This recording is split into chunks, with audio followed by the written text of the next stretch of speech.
here's what growth strategies include. Number one, big picture. If you're going to have a strategy and a design for your life and for growth, you have to have a big picture. And with the big picture, ask yourself this question: is it clear and expandable? And you can't substitute one of those two words. It's got to be clear, but it also has to be expandable. Because what I've determined is the great separator in success. You look at some people and they're successful, other people, they don't seem to be successful. And the great success separator is almost always, not always, but it's almost always the size of the picture. And so when you're developing and designing your life, you got to ask yourself, do I have the big picture in my strategy? And the size of the picture is going to determine the success of the person. For example, unsuccessful people, almost always when they have a picture, it is a picture of just themselves. That's all they see. They just see themselves. So the picture is just it's kind of small. It includes me. People that are successful, their picture is much bigger. It's much larger. It's much clearer. And it's not only them, but it's other people. I mean, who do you want in this picture? Well, you want your family. You want your friends. You want yourself. You want your ideas. You want your future. You want to make your picture clear, and you want to make this picture expandable. In our home, during the holidays, sometimes we've had a tradition of putting puzzles together, and so Margaret will get a 1,000-piece puzzle, and she'll put it on a big table. And if the kids are in for a week, they all kind of peck away at the puzzle, and their goal is by the time everybody's done to have it completed. And everybody in the family jumps in, children, grandchildren, everybody except me. And I don't jump in, and I don't jump in because I don't like to put together puzzles, not 1,000-piece puzzles. I like 5-piece puzzles, big piece. Done. You know what I'm saying? Now what are we going to do? You know what I'm saying? Now can we get on with our life? So they know that I don't really help them with the puzzle, and so every once in a while what they do is they let me hold up the box. And the box got the picture on it. And so I'm kind of like the Vanna White of the family, okay? And so I'm holding up the box with the picture on it, and they're putting the puzzle together and looking at the picture, putting the puzzle together. They're doing that.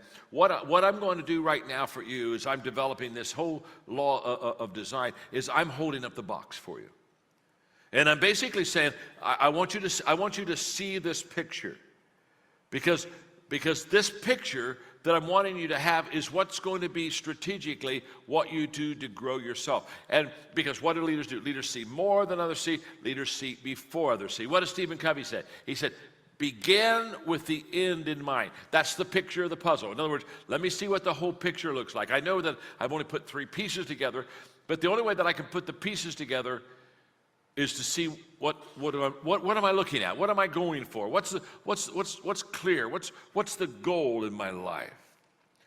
So when I sit down, now I'm starting back in the very beginning, in my 20s, and Kurt Kampmeyer said, John, you can't grow by accident. You got to grow on purpose. You got to be intentional. And so I'm starting to now get this picture. I'm starting to get this picture. It's got to be clear, and it's got to be expandable, obviously, because as I grow, I want the picture to be able to grow with me. I don't want it to be contained just in a frame that has no ability to expand itself. And so I sat down, and one of the first questions I asked myself in developing my growth practices and design for my growth was, what areas am I going to need to focus on in growing? And so to ask that question, I'm just doing big picture stuff with you. I sat there and said, okay, let's ask this question another way. What are the things that helps a person be highly successful in life? And I thought this through for a couple of years. What is it that highly successful people basically, by and large, do? And I came to the conclusion there were 4 things. That highly successful people are good with relationships, they're good with equipping or training people, they're good with attitude, tenacity, the ability to hang in during tough times, and they're good with influence and leadership. So, and then I did a little deal called REAL, relationships, equipping, attitude, and leadership. Now, what I'm talking about is having a strategy, having a design for your growth to the big picture. So if people that are going to be successful are good with relationships, they're good at equipping, they're good with attitude, they're good with leadership, then in my growth plan, that's what I want to be growing in. I want to be growing in relationships, I want to be growing in equipping, I want to be growing in attitude, and I want to be growing in leadership. See, I'm getting a big picture for the design of my growth, because it's not going to do any good just to grow anywhere. So when people say you've got to be intentional in your growth, you've got to be intentional in your growth, but you've got to be intentional in what areas you're growing in. There are areas that I could be intentional in my growth and not be successful at all. So I began to get big picture. Okay, I want to be able to do REAL. I want relationships, equipping, attitude, leadership. Okay, these are areas I'm going to really grow in. Now, what's interesting is that's where I started my growth. Those 4 areas. Everything I could read on relationships, everything I could do about read on equipping, teamwork, empowering people, attitude, leadership, influence, anything I could read, I just devoured it, because that's where I wanted. That's where I wanted to grow. That was what I call the big picture. Now, here's what's interesting. I started my growth in those 4 areas. I began to grow so much in those 4 areas when I started writing books. I started writing books in one of those 4 areas.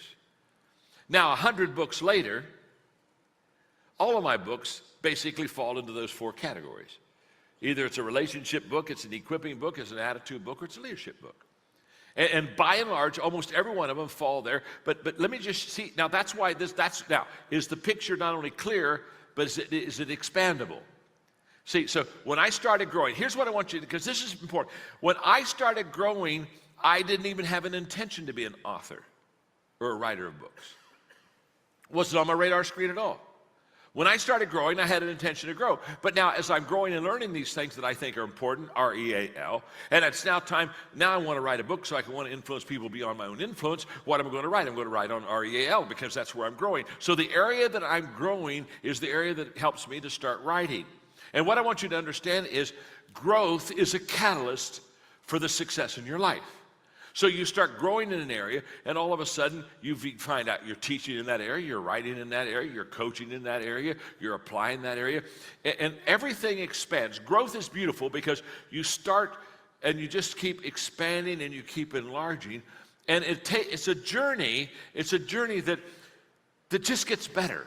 It gets full dimensional. It's a journey that, I'll be honest with you, when I started growing, I never had any intention to be where I am today. I never had any desire to be where I am today, but look where I am today. But why am I here today? It's because I have grown to where I am. Listen,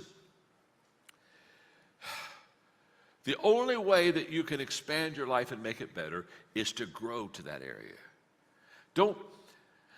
Don't wait to be given something. If you're given something, high possibilities is you'll lose it. But if you grow into something, you never lose what you grow into, because you grew into it so that you were big enough for it when you got there. If you're not big enough for it when you get there, you won't many times be able to keep it. And so I've got this big picture. It's clear, it's expandable, REAL. These are the areas I'm going to grow in. Now, those don't have to be the areas that you grow in, but you need to figure out, where am I going to read? Where am I going to learn? Who am I going to interview? What am I going to listen for? You need to figure out what are going to be my areas that I grow. You got to design your life for growth.